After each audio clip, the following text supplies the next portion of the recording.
সুপ্রিয় বন্ধুগণ, আসসালামু আলাইকুম। দূরে কাছে দেশে অথবা দেশের বাইরে থেকে কলিজার বন্ধুরা ঠিক এই মুহূর্তে যেখান থেকে বাস্তব জীবনের গল্প শোনার জন্য আমার সাথে জয়েন করেছেন আমি আপন। আর যে আপন জীবনের গল্পের 1195তম পর্বে আপনাকে বরাবরের মতো স্বাগতম জানাচ্ছি। বন্ধুরা, আজ আমি আপনাকে শোনাবো রাজধানী ঢাকার ছেলে রিফাতের জীবনের হৃদয় বিদারক এক কলিজা কাঁপানো করুণ বাস্তব জীবন কাহিনী। বন্ধুগণ, আজকের গল্পের টাইটেল স্ত্রীর লাশ কাঁধে নিয়ে ভিক্ষা করছে স্বামী।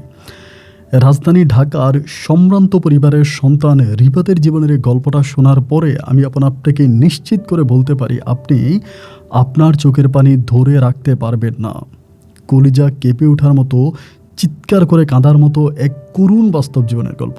আমি সবাইকে অনুরোধ করব শুরু থেকে শেষ পর্যন্ত রাজধানী ঢাকার ভাই রিফাতের জীবনের বাস্তব গল্পটা আপনারা প্রত্যেকে আমার মুখে শুনবেন এবং গল্প শেষে রিফাত ভাইকে আপনার মতো করে একটা মন্তব্য কমেন্ট বক্সে লিখবেন। ধন্যবাদ সবাইকে। সুপ্রিয় বন্ধুগণ, আসসালামু আলাইকুম। আমার নাম মোহাম্মদ রিফাত হোসেন, আমার বাড়ি রাজধানী ঢাকা। বন্ধুরা, আমি আমার জীবনের গল্পটা শুরু করার শুরুতে আপনাদেরকে আমার পরিবারের বিষয়ে জানিয়ে রাখি। আমার পরিবারে আমি আছি, আমার বাবা আছে, মা আছে, রয়েছে আমার দূর সম্পর্কের এক দাদি সহ আমার কাকা কাকি আর আমার একটা কাকাতো ভাই কাকাতো বোন। আমাদের পরিবারে আরও সদস্য রয়েছে, আমার ছোট 2টা ভাই সহ ছোট একটা বোন। আমরা টোটাল 3 ভাই 1 বোন। আমাদের পরিবারটা রাজধানী ঢাকার বুকেই এক উচ্চবিত্ত পরিবার। আমার বাবা পেশায় একজন গার্মেন্টস ব্যবসায়ী। আমাদের নিজেদেরই 2টা গার্মেন্টস প্রতিষ্ঠান রয়েছে। এটাতে আমার বাবা আর কাকা মিলিয়ে অনেক বেশি টাকা ইনকাম করত এবং সেই টাকা দিয়ে আমি খুব ছোটোবেলা থেকে দেখে আসছি সোনার চামচ মুখে দিয়ে দুনিয়াতে আসার মতো আমার অবস্থা ছিল।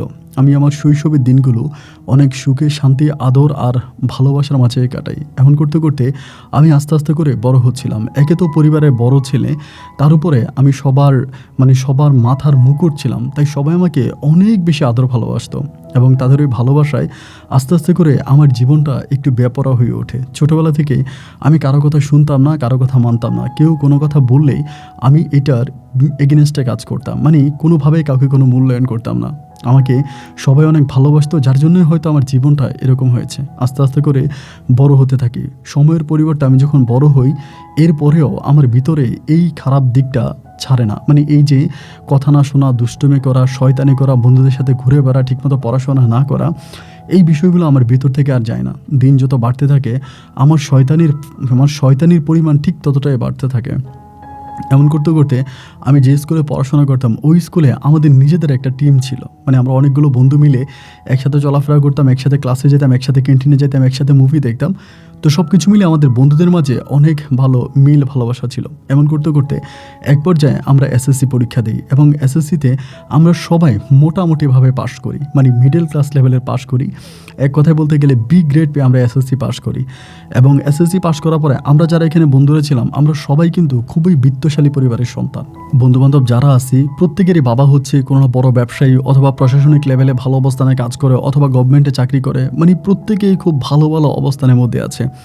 যাই হোক, সবাই মিলে তখন খুব ভালো করে এনজয় করে আমরা আমাদের স্কুল জীবনটাকে শেষ করলাম এবং স্কুল থেকে বেরিয়ে হওয়ার পরে আমাদের 3 মাসের স্কুলে একটা গ্যাপ থাকে, মানে 3 মাসের একটা গ্যাপ থাকে। ওই গ্যাপে আমরা যে যার মতো করে মজা মাস্তি করলাম, অনেক এনজয় করলাম। দেন একটা পর্যায়ে আমরা ওই বন্ধুরাই সবাই মিলে রাজধানী ঢাকারই কোনো একটা প্রাইভেট কলেজে ভর্তি হলাম। একটা প্রাইভেট কলেজে ভর্তি হয়েছি এবং ওটাতে পড়াশোনা করতেছি। পড়াশোনার চেয়েও আমাদের দুষ্টমিটাই বেশি ছিল। আমরা বিভিন্ন লিঙ্ক কাপড়ে করতাম, অনেক রিবেলিয়নে কাজ করতাম। মানে এক কথায় বলতে গেলে শয়তানির মধ্যে এমন কিছু নাই যেটা আমরা করি নাই। এমন করতে করতে আমরা ইন্টার ফার্স্ট ইয়ার ফাইনাল পরীক্ষা দিলাম। ইন্টার পরীক্ষাটা দেওয়ার পরে এরই মাঝে আমরা কিন্তু বন্ধুরা সবাই মিলে খুব মজা করি, তবে সেটা ঢাকার ভিতরে, ঢাকার বাইরে কিন্তু কখনোই যাওয়া হয়নি। তো ইন্টার পরীক্ষাটা দেওয়ার পরে আমার এক বন্ধু প্রস্তাব করলো যে ওর নানার বাড়ি হচ্ছে কক্সবাজার, মানে ওর মায়ের বাড়ি কক্সবাজার। তো ও বলতেছে চল আমরা আমার নানা বাড়িতে বেড়াইতে যাব, কক্সবাজার যাব। তো বন্ধুবান্ধব সবাই মিলে তখন সিদ্ধান্ত নিলাম যে ঠিক আছে, তাহলে আমরা এবার একটু ঢাকার বাইরে যাব। তো ঢাকার বাইরে যাব আমরা হচ্ছে ইন্টার তখন ফার্স্ট ইয়ার ফাইনাল পরীক্ষাটা দিলাম, সেকেন্ড ইয়ার আছি এই অবস্থার মধ্যে। তো ঢাকার বাইরে এর আগে কখনোই যাওয়া হয়নি, মানে যাওয়া হয়নি বলতে ওভাবে আমি কখনোই জানি। আমার পরিবার অনেকবার গিয়েছে, বাট আমার আসলে মানে ওই বন্ধুদের সাথে থাকতে থাকতে আমি ওদেরকে ছাড়া কিছুই বুঝতাম না। তো এবার যেহেতু বন্ধুরা ঢাকার বাইরে যাবে বা কোনো একটা জায়গায় ঘুরতে যাবে, তো আমি তখন তাদের সাথে প্ল্যানিং করলাম যে ঠিক আছে আমিও তাদের সাথে যাব। সবাই মিলে তখন একটা ডেট ফিক্সড করা হলো। এরই মাঝে আমার এক বন্ধু হঠাৎ করে বলতেছে, আরে আমরা তো সবাই বাইক চালাইতে পারি, তাহলে আমরা সবাই মিলে বাইক নিয়ে যাব। আমরা বন্ধু ছিলাম টোটাল 8 জন। তো ও আমারে বলে আমরা 4টা বাইক নিব, 4টা বাইক নিলে তো 8 জন যেতে পারি। তো আমি আসলে মানে অত ভালো বাইক চালাইতে পারি না, এমনি টুকিটাকি বাইক চালাইতে পারি, কিন্তু আমি গাড়ি খুব ভালো ড্রাইভ করতে পারি। দেন আমি তখন প্রস্তাব করলাম, নাইলে আমরা বাইকটা বাদ দিয়ে গাড়ি নিয়ে যাই। তা বন্ধুরা বললো, গাড়ি চালানোর বয়স তো এখনও হয় নাই, আরও বুড়ো হলে গাড়ি চালাবো, এখন বাইক চালানোর বয়স। সো আমরা সবাই মিলে বাইকে যাব। দেন তারা বাইকে যাওয়ার জন্যই প্রস্তুতি নিল, বাইকে যাবে। তাই আমার বললাম যে আচ্ছা ঠিক আছে, কী আর করা, যেহেতু বন্ধুরা সবাই বাইকে করে যেতেছে, আমিও তাদের সাথে তখন একমত হয়ে গেলাম যে ওকে ফাইন, ঠিক আছে, তাহলে আমরা বাইকে করেই যাচ্ছি। তো বাইকে করে যাওয়ার প্রস্তুতি নিলাম। তো আমাদের ঘরের মধ্যে আমাদের বাসায় কোনো বাইক নেই। তো আমার একটা বন্ধু আছে, ওর আবার একটা বাইক আছে, ওর বাবারও বাইক আছে, মানে 2টা বাইকে অনেক সুন্দর। তো আঙ্কেলরে পটায় টটায় কোনো রকম ওই বাইকটা সহ নিলাম। দেন টোটাল আমরা 4টা বাইক ম্যানেজ করলাম। তো আমি যে কক্সবাজার বাইকে করে যাব, এটা যদি বাসায় বলি তাহলে তো বাসায় তুমুল কাণ্ড ঘটে যাবে। বাসায় কেউ এটাই মানবে না যে কক্সবাজার এত দূরের একটা জায়গা, ওখানে বাইকে করে যাব। আমি জানি যে আব্বা আম্মা বরাবরের মতোই মানা করবে, বলবে যে না, যাওয়ার দরকার নেই, এত দূরে বাইকে করে যাওয়াটা ঠিক হবে না, তারা বাধা দিবে। এই জন্য আব্বা আম্মাকে বললাম না, না বলে আমি তখন তাদেরকে না জানাই, আমার কাছে তখন মোবাইল ফোন ছিল, একটা ফোন ইউজ করতাম, ওই মোবাইল ফোনটা নিয়েই তখন আমি কী করলাম, রওনা দিছি। তো আমাদের মনে আছে আমি যখন কুমিল্লা ক্রস করে ফেলি, আমরা কিন্তু সকালবেলা রওনা দিছি, রাত্রেবেলায় না সকালে, যেহেতু ওই সময় মানে আপনার রাস্তাঘাটগুলো অতটা ভালো ছিল না, এখন যেরকম 1 ওয়ে 2 ওয়ে হয়েছে বা একটা ভালো অবস্থা, মানে ভালো একটা অবস্থা, ওই সময়টাতে রাস্তাঘাট অতটা ভালো ছিল না। মানে ঢাকা চট্টগ্রামের রোড ছিল হচ্ছে, মানে ঢাকা টু কক্সবাজারের রোড একটাই ছিল, এখন তো ডাবল লেন, ওই সময় ডাবল লেন ছিল না। তো রাস্তার মধ্যে প্রচুর ট্রাফিক লেগে থাকতো, অনেক বেশি জ্যাম থাকতো। এরপরে সবাই মিলে তখন মানে মজা করতে করতে বাইকে করে যাইতেছি। বাট কুমিল্লাটার কাছাকাছি আসার পরে আমার মা আমারে কল দিতে শুরু করছে মোবাইলে। এখন এত কল দিতেছে, বাট আমি ফোন পিক করে কি বলবো, মানে মাকে কি বলবো যে কোথায় আছি, এটা বলবোটা কি কোনো কিছুই বুঝতে পারতেছিলাম না। এবং একটা পর্যায়ে তখন বাইক থামাইলাম কুমিল্লাতে। থামানোর পরে বন্ধুরা সবাই মিলে সিদ্ধান্ত নিলাম যে বলবো যে আমার মানে ওর নানার বাড়িতে যাচ্ছি, যেটা ট্রু সেটাই বলবো, কিন্তু বাসে করে যাচ্ছি এটা বলবো।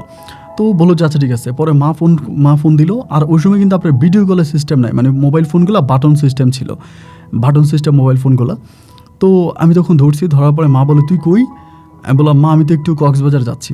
এটা বলাতেই তো মা চিল্লাইতে শুরু করলো, মানে এটা কি ধরনের কথা, হঠাৎ করে কক্সবাজার যাচ্ছিস মানে? আমি তো বুঝলাম না। আমি বললাম মা হঠাৎ করে বলার কি আছে, কক্সবাজার যাচ্ছি বন্ধুদের সাথে।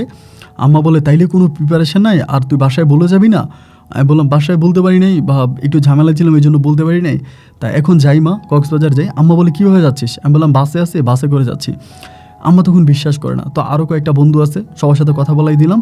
তো এরই মাঝে আমার এক বন্ধু বললো যে আমার নানু বাড়ি কক্সবাজার, তো সবাই মিলে আমরা আমাদের নানু বাড়িতে যাচ্ছি। এইটা বলার পরে মা কিছুটা শান্ত হলো, কিন্তু মা শান্ত হইলেও বাবা কিন্তু শান্ত হইল না। মা ফোনটা কাটার কিছুক্ষণ পরে আব্বু আমাকে ফোন দিয়ে পাতারিকভাবে গালাগালি শুরু করছে। আমার আব্বু একটু উগ্র মেজাজে ছিল আর কি, মানে মেজাজটা সবসময় অনেক গরম থাকতো, অলওয়েজ অনেক হট মেজাজেই ছিল। পরে গালাগালি করলো, তুই কেন যাচ্ছিস, কী কারণে যাচ্ছিস এবং কাকে বলে যাচ্ছিস, মানে যেভাবে পারছে আব্বুর মতো করে ঝাড়ি মারতেছে। আমি তখন এগুলো আব্বুর কথাবার্তাও শুনলাম, সব কিছুই শুনে আবারও পুনরায় কক্সবাজারের উদ্দেশ্যে রওনা দিলাম। যাই হোক আলহামদুলিল্লাহ আমরা বিকেলের মধ্যে আপনার পৌঁছাই, চিটংয়ে পৌঁছাই, এবং চিটংয়ে আমরা রাত যাপন করি। এরপরের দিন সকালবেলা আমরা আবারও পুনরায় বাইকে করে কক্সবাজারের উদ্দেশ্যে রওনা দিই। তো আমরা বন্ধুর নানার বাড়িতে যাই প্রথমে। আমার বন্ধুর নানুর বাড়িতে গিয়ে সারাটা দিন ঘুরে টুরে আমরা তখন বিচের পাড়ে যাই, এবং বিচে গিয়ে আমরা একটা হোটেল ভাড়া করি, মানে সবাই মিলে 8 জন মিলে 2টা রুম ভাড়া করি, এবং 2টা রুমে 8 জনে উঠি। আর বাইকগুলো হোটেলের নিচে হচ্ছে আন্ডারগ্রাউন্ডে তখন আমরা পার্ক করে রাখি। এরকম করে কক্সবাজারটা যেদিন গেলাম ওই দিন খুব মজা করলাম। এর পরের দিন আপনার কোনো একটা ছুটি ছিল, মানে সরকারি কোনো একটা ছুটি ছিল। ওই দিনই বিচের পাড়ে প্রচুর মানুষ, অনেক মানুষ। তা অনেক মানুষ দেখলাম একটা স্কুলের গ্রুপ আসছে, মানে ওই একটা স্কুল বাসের করে মনে হলো যেন স্কুলের একটা গ্রুপ আসছে, এবং সেখানে একজন শিক্ষক ছিল, ম্যাডাম ছিল, ওরা ওনাদের ছেলে মেয়েদেরকে খুব টেক কেয়ার করে আস্তে আস্তে করে বিচের দিকে নিয়ে যাচ্ছে। এবং ওই সময় আমি দেখলাম যে অনেকগুলো স্কুলের মেয়ে একসাথে অনেক মজা করতেছে, মানে বিচের মধ্যে নামতেছে, লাফাইতেছে, অনেক মজা করতেছে। বাট তার মাঝে আমি খেয়াল করে দেখলাম যে ওদের গ্রুপেরই একটা মেয়ে বিচের একদম পারে একটা নীরব জায়গার ভিতরে চুপচাপ দাঁড়িয়ে আছে। এইটা দেখার পরে ওই মেয়েটা অনেক লম্বা ছিল, ফর্সা ছিল। তা এই মেয়েটা ওখানে দাঁড়িয়ে আছে, মাথার চুলগুলো অনেক লম্বা, বাতাসের সাথে মাথার চুলগুলো নড়তেছে। আমার দেখে খুব ভালো লাগলো, উনি অদ্ভুতভাবে মেয়েটার দিকে তাকিয়ে আছে।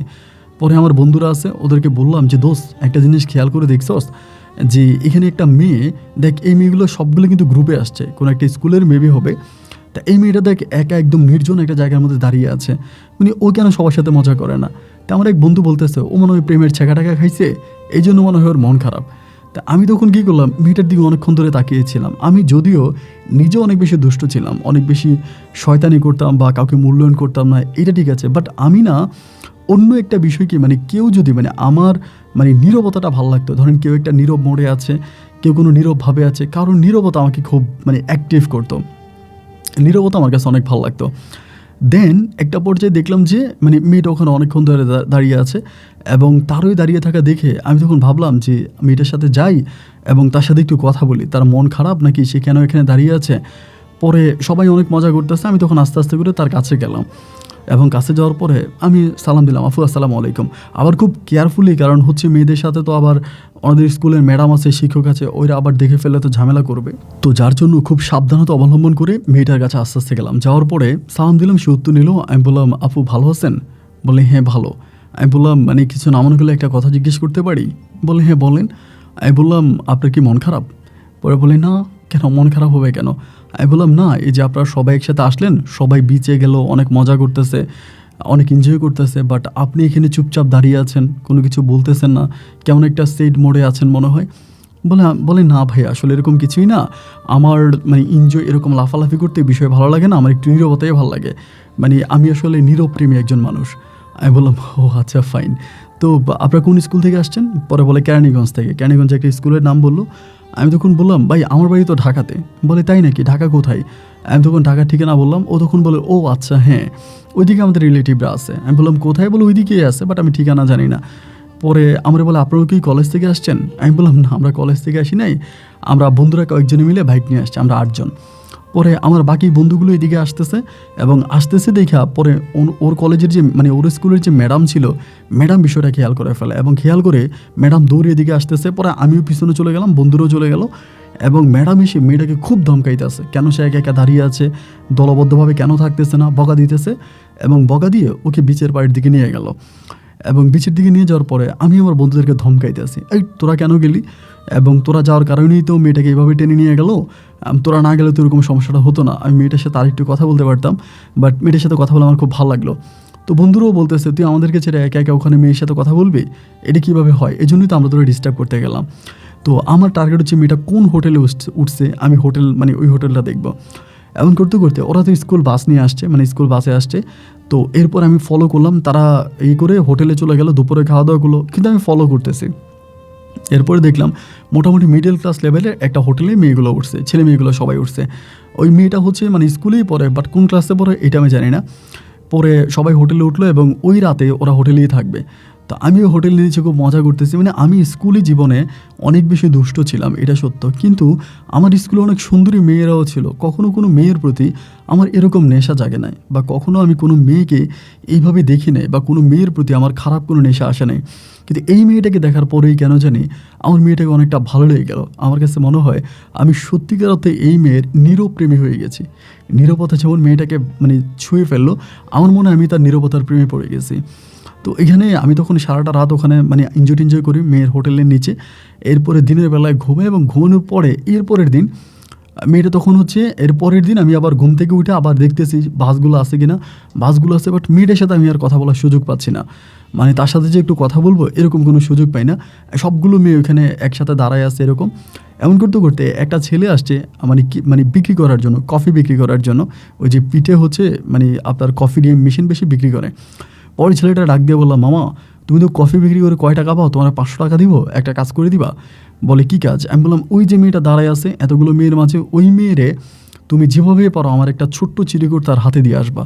পরে আমরা বলে না মামা, এখানে পর্যটকদের বিরক্ত করা যাবে না, বিরক্ত করলে আমি আর বিচের পার আসতে পারবো না। আমি বললাম দেখো এটা আমার গার্লফ্রেন্ড, এখন ওই কোনো সমস্যা হবে না। বলে তো আপনার গার্লফ্রেন্ড হলে আপনি গিয়ে ওখানে কথা বলেন। আমি বললাম আরে বাবা, এখানে তো অনেক মেয়েরা আছে, এবং বাকি মেয়েরা জানে না যে ওর সাথে আমার রিলেশন আছে, এই জন্য আমি চাচ্ছিলাম কি যে তুমি ওকে চিরিকুটটা দিলে ও আমার মেসেজটা পেয়ে যেত। পরে আমারে বলে আচ্ছা ঠিক আছে ভাই, আমি চেষ্টা করবো দেওয়ার জন্য, আপনি আমার কাছে দেন। পরে ওরে দিলাম 200 টাকা দিলাম, বললাম কাজটা করে আসতে বলে বাকি 300 টাকা দিব। এই 200 টাকা দিয়ে আমি গেলাম, ওই মেয়ের সাথে দাঁড়ায় কী জানি মানে প্রায় 30 সেকেন্ডের মতো কথা বললো, এবং কথাগুলো আবার হেঁটে চলে গেল। এবার দৌড়ে ওরে যেয়ে ধরলাম, কিরে মামা দিলি না? বলে মামা আমি দিতে পারি না, আমার ভয় লাগতেছে, আর মেয়েটাও আমার সাথে কথা বলতেছে না। কফি খাবে কিনা জিজ্ঞেস করলাম, খাবে না। মন খারাপ কিনা জিজ্ঞেস করলাম, পরে আমার বলে আপনার কী দরকার? আমি বললাম দিয়ে আমার টাকা দিই। পরে তার কাছ থেকে টাকাটা নিলাম না, সে দিতে চাইছে। পরে বললাম যা এটা তুই নিয়ে আচ্ছা। এরপর আমি তার পিছনে ডিউটি করতেছি, ভাই পারি না কোনোভাবেই আমি তার আর ম্যানেজ করতে পারতেছি না। পরে একটা পর্যায়ে বিকেল হয়ে গেল, বিকেল হয়ে যাওয়ার পরে সন্ধ্যা গনিয়ে আসতেছে। ওই মুহূর্তে তারা হোটেল ছেড়ে দিবে, মানে ওই রাতে তারা চলে যাবে। মানে এরকমভাবেই দেখলাম যে বিচের পাড় থেকে যাওয়ার পরে তারা তাদের ব্যাগ লাগেজ যা যা ছিল সব কিছু নামাই নিয়ে আসতেছে, গাড়ির মধ্যে উঠে আসে। আমি বন্ধুদেরকে বললাম বন্ধু এই গাড়ির পিছনে পিছনে যাবো। ওরা বলে তুই কি পাগল হয়ে গেলি নাকি, গাড়ির পিছনে পিছনে যাবো মানে? আমি বললাম গাড়ির পিছনে পিছনে চলে যাবো ঢাকাতে, কক্সবাজার দেখা শেষ, যেভাবে হোক এই মেয়ের সাথে আমি প্রেম করব এবং এই মেয়ের আমার পছন্দ হয়েছে, আমি এই মেয়েরই বিয়ে করব। বন্ধুরা সবাই বলতেছে দেখ এটা ঠিক না, আমরা ঘুরতে আসছি, আমরা 1 উইকের মতো ঘুরবো এবং 10-15 দিন ঘুরে তারপরে যাব, এভাবে যাব না। আমি বললাম দেখ আমার মেয়েটারে ভালো লাগছে, আমি এই মেয়ের সাথে চলে যাব। না ওরা বলো ওরা যাবে না। আমি বললাম তোরা যাবি না তো ঠিক আছে আমি যাব।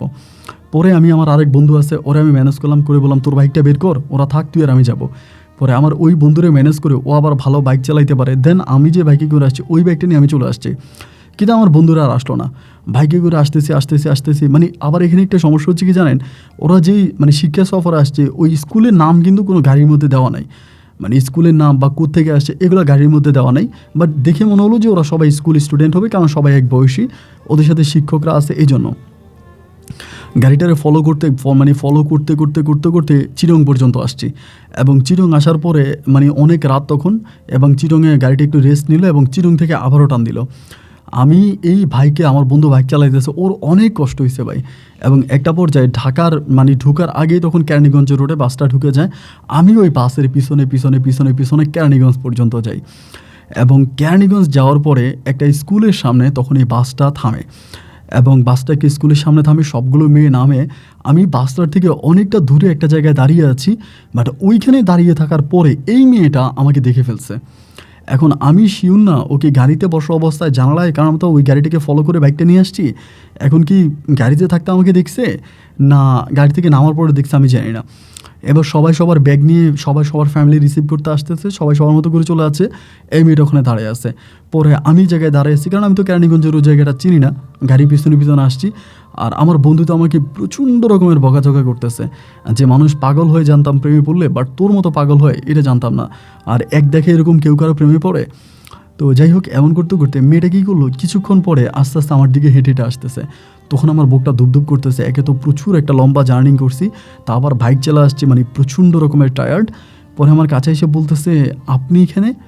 আমি বললাম আসছি। বলে আসছেন মানে আপনারা কক্সবাজার দেখছিলাম। আমি বললাম হ্যাঁ। তো বলে এখানে কীভাবে, আপনারা বলেন আপনার বাড়ি ঢাকায়, তো এখানে কেন? আমি বললাম আপনার বাড়ি কোথায় সেটা তো জানি না, আপনাকে দেখার জন্য আসছি। মেয়েটাকে তখন বলতেছে আমি না বুঝি না কী বলতেছেন এগুলা। আমি বললাম বাইকটা নিয়ে আপনার গাড়ির পিছে আসছি সেই ঢাকা থেকে কেরানীগঞ্জ পর্যন্ত। এই বলার পরে মেয়েটা চোখগুলো অনেক বড় বড় করে আমার দিকে তাকিয়ে বলতেছে আর ইউ ক্রেজি, আপনি পাগল, মানে কীভাবে সম্ভব? আপনি তো বাইক অ্যাক্সিডেন্টও করতে পারতেন, আমাদের গাড়িটা কত স্পিডে চালাইছে। আমি বললাম হ্যাঁ আমরাও বাইকটাকে অনেক স্পিডে চালাইছি যাতে আপনার গাড়িটাকে না হারিয়ে ফেলি।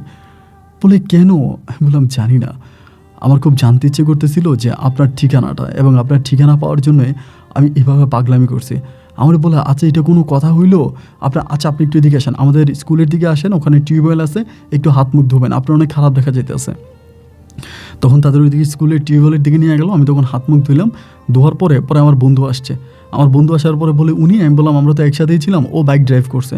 পরে আমার বন্ধুরে বলতেছে ভাইয়া আপনারা কী শুরু করছেন এগুলা, কোথায় কক্সবাজার আর কোথায় কেরানীগঞ্জ, আপনার কক্সবাজার থেকে কেরানীগঞ্জে চলে আসছেন বাইক চালাইয়া, মানে কেন? মানে আমার বন্ধু বলতেছে ওরে জিজ্ঞেস করেন কেন, ও পাগল হয়ে গেছে, ওই মনে আপনার প্রেমে পড়ে গেছে। এগুলো বলার পর আমার বন্ধুগুণ চলে যাচ্ছে, আমি নিজের দিকে তাকে আছে। মেয়েটা আমার বলতেছে ভাইয়া বলেন না কী হয়েছে আপনার? আমি বললাম জানি না, আপনাকে একটা বছর দেখছিলাম আমার ভালো লেগে গেছে, এবং এরপর আমি জানি না। বলে দেখেন আমার আম্মু চলে আসবে, তো আমাকে চলে যেতে হবে, তো আমি মানে বুঝতে পারলাম না এটা আপনি কেন করলেন। আমি বললাম আপনি চলে যাবেন? বলে হ্যাঁ। আমি বললাম আপনার কাছে কাগজ কলম আছে? বলে আছে। আমি বললাম দেন তো।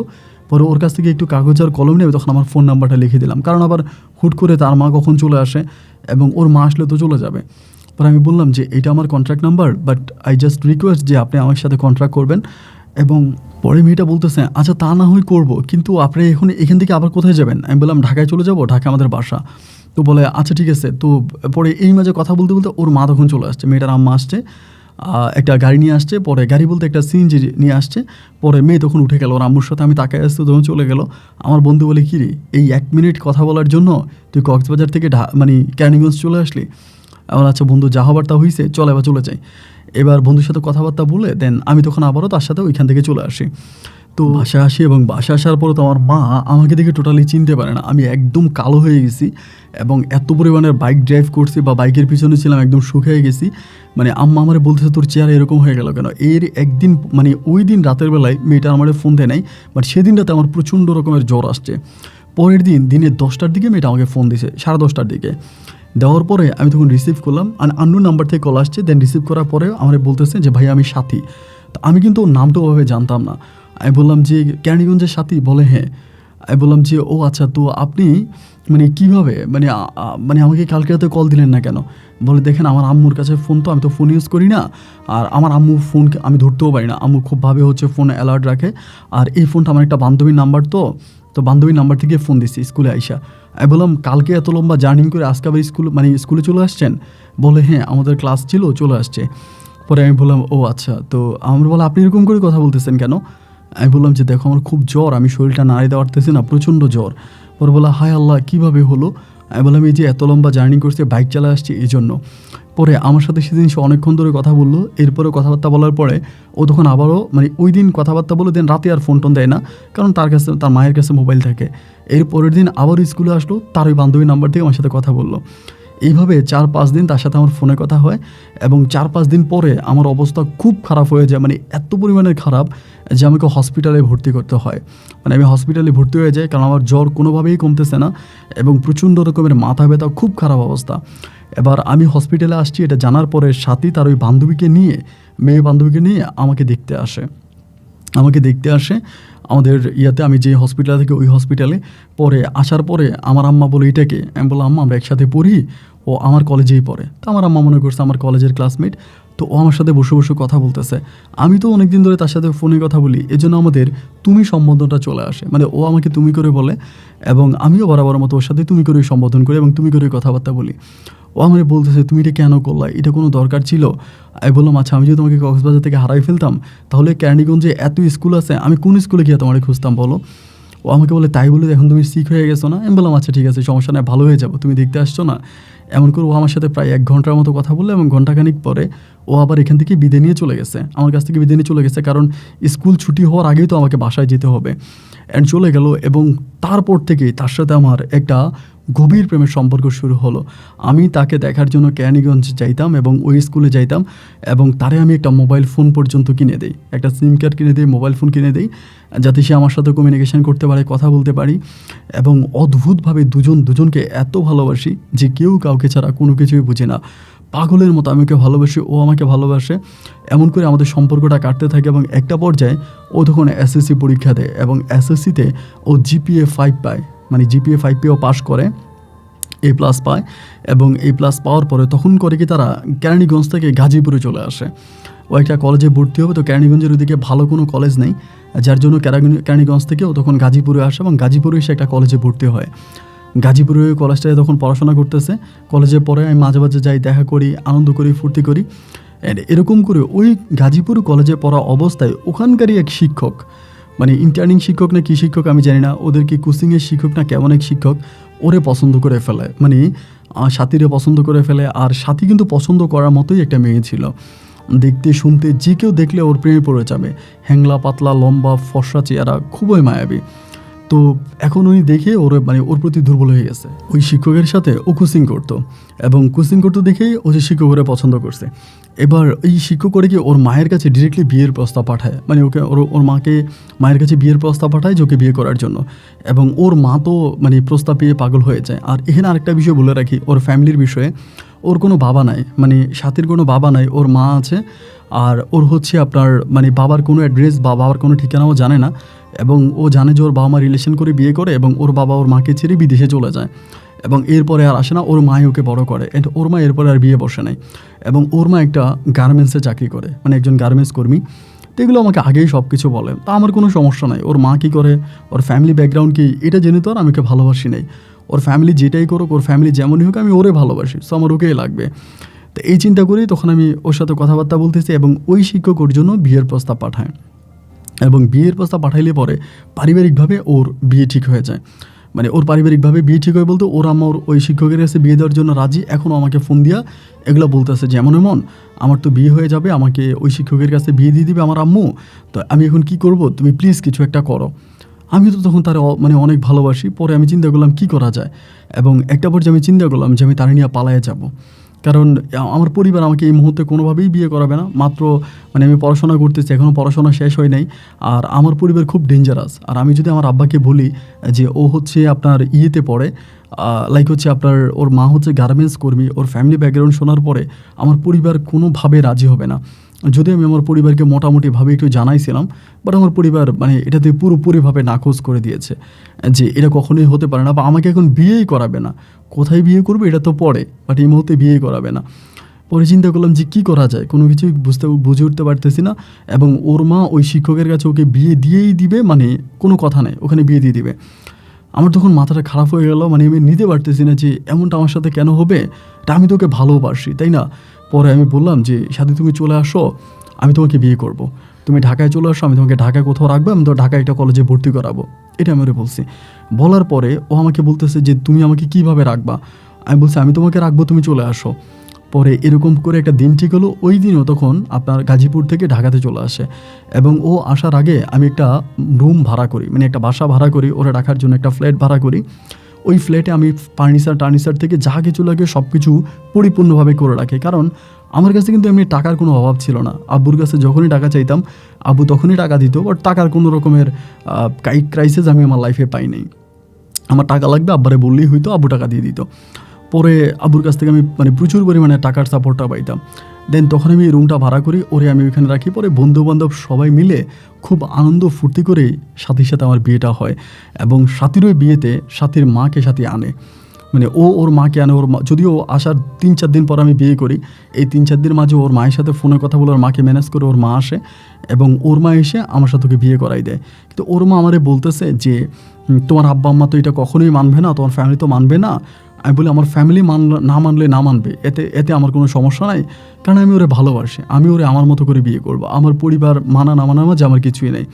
পরে সাথীর মায়ের মোকাবেলে আমি তখন সাথীকে বিয়ে করি, এবং সাথীকে বিয়ে করার পরে তখন সাথীর সাথে আমার সময়গুলো খুব ভালোই কাটতেছে, মানে মোটামুটি খুবই খুবই হ্যাপি, ভালোভাবেই কাটতেছে। এরকম করে সময়গুলো কাটতেছে। আমি আবার পড়াশোনা করতেছি, তখন আমি ইন্টার পরীক্ষা দিয়ে ফেলে অনার্সে পড়তেছিলাম। আমার অনার্স করা অবস্থার কথা বলতেছি, অনার্সে পড়ি। আর পড়াশোনায় তো আমি খুবই দুর্বল ছিলাম। অ্যান্ড এমন করতে করতে 1 দিন 2 দিন 3 দিন সময়গুলো কাটতে কাটতে, যেহেতু একটা বিবাহিত ছেলে আমি ছিলাম, বেশিরভাগ সময় রাতের বেলায় বাসার বাইরে থাকতাম। এখন কি এটা আমার পরিবার ডাউট করে ফেলে যে আমি এরকম কিছু একটা করে ফেলছি, নাকি আমার কোনো বন্ধুবান্ধব আমার ফ্যামিলিকে জানায় দেয়, আমার মাকে জানায় দেয় যে আমি বিয়ে করে ফেলছি। এটা কিন্তু আমি মানে ক্লিয়ারলি বলতে পারি না কীভাবে আমার আম্মু জানে। এবং আম্মু জানার পরে আম্মু তখন বিষয়টা ইনকোয়ারি করতে শুরু করে, এবং ইনকোয়ারি করতে করতে আম্মু প্রায় 80% শিওর হয়ে যায় যে হ্যাঁ, আম্মু যেটা ধারণা করছে যে আমি রিলেশন করেছি এবং বিয়ে করে ফেলেছি, এইটা মোটামুটি শিওর হয়ে যায়। এবং শিওর হয়ে যাওয়ার পরে আমার বড় মামা হচ্ছে ক্যানাডায় থাকে, আমার বড় মামা বড় মামি ওরা ক্যানাডায় থাকে। তো আমার আম্মা তখন চিন্তা করতেছে, আমারে বলতেছে আমার ক্যানাডায় পাঠিয়ে দিবে, আমরা বলতেছে আমার ক্যানাডায় পাঠিয়ে দিবি, এরকম মানে কখনো বলে ক্যানাডায় পাঠাবে, কখনো বলে ব্যবসা দেখার জন্য, এরকমভাবে আমাকে মানে চারদিকে মানে প্রচুরভাবে ঘুরাইতে আসে এবং ঘুরাঘুরির মধ্যে আছে। আমি তো আর কোনো কিছু বুঝি না। এরকমের ভাবে চলতে চলতে মানে আমার বাবা মা কি সাথীর কোনো সন্ধান পেয়ে গেল না কি হলো আমি এটা জানি না। বাট কিছুদিন পরে এই ঘটনার আপনার প্রায় আমি ওকে বিয়ে করার প্রায় 4 মাসের মাথায়, আমরা কিন্তু আবার বেবি টেবি নেই না, 4 থেকে 5 মাসের মাথায় সাথী হঠাৎ করে বলতেছে ওর আম্মুর কাছেও চলে যাবে, গাজীপুরে থাকবে। আর এখানে কিন্তু আমি ওর জন্য একটা কাজের মেয়েও রেখে দিয়েছিলাম, যাতে ওর মানে আপনার কোনো যাতে কষ্ট না হয়, ও যাতে ঠিকঠাক মতো চলাফেরা করতে পারে, থাকতে পারে, এই জন্য একটা কাজের মেয়ে ওর জন্য আমি রেখে দিছি। পরে ও আমারে বলো আমি এখানে থাকবো না, আমি আম্মুর কাছে চলে যাব। আমি বললাম তুমি তোমার আম্মুর কাছে চলে যাবা মানে কারণটা কি, আমাকে তো এটা বলবা, কোনো কারণ নাই এইভাবে হুটহাট করে তুমি তোমার আম্মুর কাছে চলে যাবা। পরে বলে হ্যাঁ আমার এখানে থাকতে ভালো লাগে না, আর আমি এখানে থাকবো না, আমার গাজীপুরে আমার আম্মুর কাছে চলে যাব। তো ওর আম্মুর বাসা কিন্তু গাজীপুরে। পরে আমি বললাম যে এটা কী ধরনের কথা বলতেছো, তুমি গাজীপুরে চলে যাবা, এটা কোনো কথা নাকি? বলে হ্যাঁ এটাই কথা, আমার এখানে ভালো লাগে না, আমি এখানে থাকবো না, মানে আমার এখানে দমটা বন্ধ হয়ে আসতেছে। পরে আমি বললাম যে তাহলে কি আমি তোকে দিয়ে আসবো? তা তুমি যদি গাজীপুর থাকো, আমি যদি ঢাকায় থাকি, তাহলে আমাদের দেখাটা তো খুব কম হবে। আমাকে বলে মাঝে মাঝে দেখা হবে, তাতে কি। এরকম করে ধরেন সময়গুলো কাটতেছে। এবং ওর ভিতর আমি কেমন জানি, ও সারাক্ষণই একটা টেনশনের মধ্যে থাকতো, কেমন জানি কিছু বিষয় নিয়ে খুব বেশি টেনশন করতো, অলওয়েজ জানালার দিকে তাকায় থাকতো। তো আমি ওর ভিতরে টেনশনের কোনো কিছু দেখি না, কারণ ওর মা তো জানে আমাদের রিলেশনের বিষয়টা, আমাদের বিয়ের বিষয়টা, এবং আমার পরিবার থেকেও মোটামুটি প্রায় প্রত্যেকেই বিষয়টা একটু একটু করে আন্দাজ করে ফেলেছে। আমার টার্গেট হচ্ছে আমি অনার্সটা কমপ্লিট করে, মানে অ্যাটলিস্ট অনার্সটা দেওয়ার পরে কোনো একটা জবে অ্যাটেন্ড করবো, কিছু একটা করব, এরপরে আমি আমার পরিবারকে জানাবো। যদি পরিবার রাজি হয় তাহলে ভালো, আর যদি রাজি না হয় তাহলে আমি সাথীকে নিয়ে আলাদা কোথাও বাসা ভাড়া করে থাকবো। কারণ এখন তো মাত্র আমি ইন্টারমিডিয়েটে পড়ি, মানে মাত্র অনার্সে ভর্তি হয়েছে, আমার তো ওরকম কোনো ভালো কোনো ক্যাটাগরি কোনো জব পাবো না। আর ওই সময়টাতে আমার পরিবারও আমাকে টাকা দেওয়া খুব কমিয়ে দেয়। যখন আমার ডাউট করে ফেলে যে আমি এরকম এরকম কিছু একটা করে ফেলেছি, তখন কিন্তু আমাকে টাকাটা একেবারে কম দেয়, বাসা থেকে আমি টোটালি টাকাই দিতে চাইতেছে না। তো এরপরে এই সাথী তখন এখান থেকে কী করে চলে গেছে, মানে গাজীপুরে চলে যাবে। একদিন আমি ওরা বাসে উঠে দিছি। তো ওর মায়ের ফোন নাম্বারটা কিন্তু আমার কাছে ছিল, ওর নাম্বারও ছিল। আমি ওর মায়ের ফোন দিয়ে বললাম যে আন্টি সাথী আসতেছে, সাথী আপনার কাছে আসতেছে। বলে আচ্ছা ঠিক আছে আসুক। এরপরে হলো কি, মানে বিকেলের দিকে ও তো চলে গেছে, সকালের দিকে আমি একটু ব্যস্ত ছিলাম সারাদিন, ওরে আর ফোন টোন দিতে পারি না, কখন গেছে না গেছে। বিকেলের দিকে আমি ওর মার নাম্বারে কল দিলাম, কল দেওয়ার পরে আমি বললাম আন্টি সাথী কি বাসায় গেছে? বলে কই, সাথী তো আসে নাই। আমি বললাম কী বলেন? সাথীর আমি বাসে উঠে দিলাম, সাথী বললো ও বাসায় যাবে, আপনি এখন বলেন আসে নাই। বলে না সাথী তো বাসায় আসে নাই। কোন বাসে উঠে দিছো? আমি বললাম আরে আশ্চর্য বিষয়, আমি তো ওইখান থেকে একটা বাস স্ট্যান্ড থেকে বাসে উঠে দিছি, এবং ও এর আগে কিন্তু আমি সাথীর নাম্বারেও কল দিছি, বাট ওর নাম্বারটা বন্ধ পাইছি। বন্ধ পাওয়ার পরে মানে আমি না বুঝতে পারতেছিলাম না যে কী রে, ওর নাম্বারটা বন্ধ কেন। এবার আমি বাস স্ট্যান্ডে গেলাম, যাওয়ার পরে টিকিট যেখানে কাটলাম তাদের সাথে কথা বললাম, তারা বলে বাস তো গাজীপুরে গেছেই। এবং আমি তখন কী করলাম, এই রাতের মধ্যে ওর যখন ওর মা বললো নাই, আমি এই রাতের মধ্যে ওর মায়ের বাসায় গেছি। ওর মায়ের বাসায় যাওয়ার পরে আমি বললাম আন্টি সাথী কোথায়? বলে সাথী তো বাসায় আসে নাই, সাথী তো ঢাকায় ছিল। আমি বললাম আরে আশ্চর্য, ওরা আমি নিজে বাসে উঠিয়ে দিছি, ও নিজে বাসে করে গেল আসলো, ওর ফোন নাম্বারও বন্ধ। বলে আমি তো জানি না, মানে আমি তো বলতে পারি না। বাট আমার লাইফকে আমি তখন পাগলের মতো হয়ে যাই, এবং এই অবস্থার মধ্যে সারাটা রাত আমি গাজীপুরে দৌড়াই, এখানে ওইখানে দৌড়াই, এবং ওর সন্ধান খুঁজে বের করি, আবার গাড়ি থেকে কেউ নিয়ে গেল কিনা ওকে, বা কী হইলো না হইলো আমি কোনো কিছু আর বুঝতে পারতেছি না। এরপরে সকালবেলা আমি কোনো কিছু না বুঝে আমি তখন বললাম যে আমি পুলিশে কমপ্লেন করব। ওর মা আমারে বলতেছে না বাবা এখন তুমি এই বিষয়টা নিয়ে মানে পুলিশের কাছে যেও না। আমি বললাম কেন যাব না, আমি আমার বউকে খুঁজে পাই না, তো আমি পুলিশকে ইনফর্ম করবো না? আমার বলে যে না, কারণ আমার মেয়ে তো, আমার মান সম্মান আছে, পুলিশ এটা নিয়ে হাঁটাহাঁটি করবে বা পত্রিকায় লেখালেখি করবে। আমি বললাম না, পত্রিকায় লিখবে কেন, পুলিশ ইনকোয়ারি করবে। বলে না না না, আমি আরেকটু খুঁজে দেখি, তুমি এখন আপাতত কাউকে জানাও না, অন্তত 2-3টা দিন সময় দাও, তুমি বাড়িতে যাও, তুমি তোমার বাসায় যাও। আমি বললাম আমি ওরে খুঁজে পাই না, আপনি আমাকে বাসায় যেতে বলতেছেন, আমি তো বাসায় গেলে পাগল হয়ে যাব, মানে আপনি চাচ্ছেনটা কি, আপনি কেন এরকমটা করতেছেন? উনি আমাকে বলে তুমি বাসায় যাও বাবা, তুমি পাগলামি করো না, তুমি মাথা ঠান্ডা করো, তুমি মাথাটা ঠান্ডা করো, তুমি মাথা ঠান্ডা করে বাসায় যাও, আমার উপরে ভরসা রাখো, ইনশাল্লাহ সব কিছু আমি ঠিক করে দিব।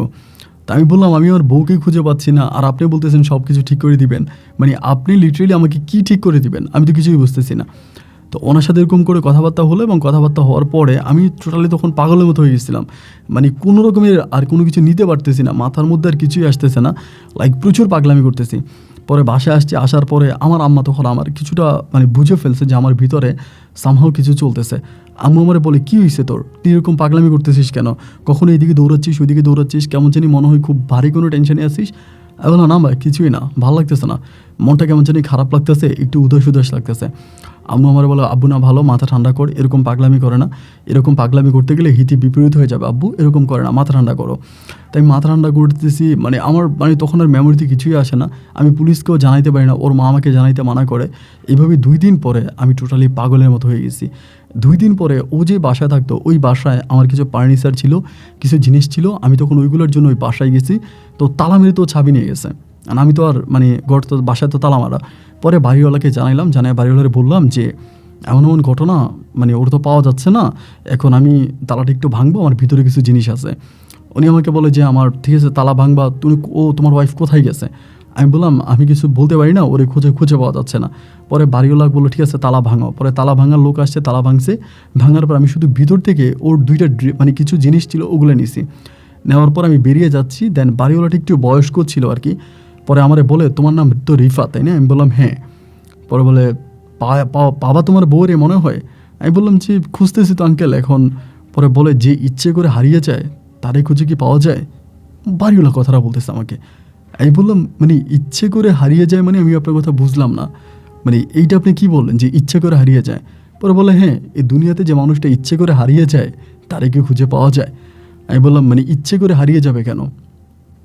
পরে বলে, না বাবা, এত কথা বলতে চাই না, কারণ তোমাদের পারিবারিক বিষয়, তোমারে দেখে আমার ভালো লাগে এবং তুমি দেখতে শুনতে অনেকটা ভালো একটা ছেলে, আমার সাথে আসলে সুন্দর করে কথাবার্তা বলো, বাট আমি এই বিষয় নিয়ে কিছু বলতে চাই না। আমি বলি, না আঙ্কেল, কারণ আমি তো আর এই বাসায় থাকতাম না, আমি তো হয়তো মাঝে মাঝে আসতাম, বেশিরভাগ সময় একাই থাকতো বা ওর মা এসে ওর সাথে থাকতো। তো এখন তো উনি বাড়িওয়ালা, যেহেতু ওই জায়গায়, তো বাড়িওয়ালা অনেক কিছু তো জানবে। আমি বললাম যে আপনি কাইন্ডলি আমাকে একটু বলেন যে কী হয়েছে, বাট আমি বিষয়টা একটু জানি, আপনি আমাকে বলেন। পরে বলে, আসলে এগুলো আসলে তোমারে কি বলবো, এগুলো মা মেয়ে এক কোয়ালিটি। আমি বললাম, মানে মা মেয়ে এক কোয়ালিটি মানে? পরে বলে, বাবা তুমি তো আসলে ঢাকার ছেলে, ওই কেরানীগঞ্জ গাজীপুর ওইদিকের মানুষের অনেক ডেয়ারিং হয়, তুমি তো বুঝো না। তো এই তোমারই কী বলবো, আমি তো এই বাসায় থাকতাম, আমার প্রতিটা ফ্ল্যাটে হচ্ছে, আপনার ফ্ল্যাটের সামনে সিসি ক্যামেরা আছে, এই মেয়ের বাসায় তুমি ছাড়াও আরও অনেক ছেলের আনাগোনা ছিল। আমি বললাম, মানে আপনি কি বলতেছেন, অনেক ছেলে আনাগোনা ছিল মানে? বলে, হ্যাঁ, তুমি ছাড়াও অনেক ছেলে এই বাসায় আসছে, এ বাসায় আসতো এবং তার মায়ের সাথেও আসতো, এবং মাঝে মাঝে অনেক ছেলের সাথে ও বাইরেও চলে যেত। মানে বাড়িওয়ালার কথাটা শোনার পর আমার মাথায় তখন আসমানটা ভেঙে পড়লো। আরে এইটা কি, কীভাবে সম্ভব? আমি বললাম, কাকা আপনি শিওর তো? বলে, শিওর মানে আমি 100% শিওর, আমি 100% শিওর এই মেয়েটা ইচ্ছে করে অন্য কারোর সাথে চলে গেছে। এই মেয়েটার আরও লিঙ্ক ছিল অন্য ছেলেদের সাথে, অন্য কারোর সাথে চলে গেছে, এবং এটার সাথে ওর মা জড়িত। এই কথা আমাকে বাড়িওয়ালা বললো। বাড়িওয়ালা এই কথাটা বলার পরে আমি তখন ডাউট করে ফেললাম যে আসলেই বাড়িওয়ালার কথা ঠিক আছে, তা না হলে ওনার মেয়ে হারিয়ে গেছে, উনি তো আমাকে পুলিশে, মানে আমি পুলিশে মামলা করব, স্বাভাবিক বিষয়, পুলিশ ওকে খুঁজবে বা খুঁজে বের করবে, এটাই তো স্বাভাবিক, তাই না?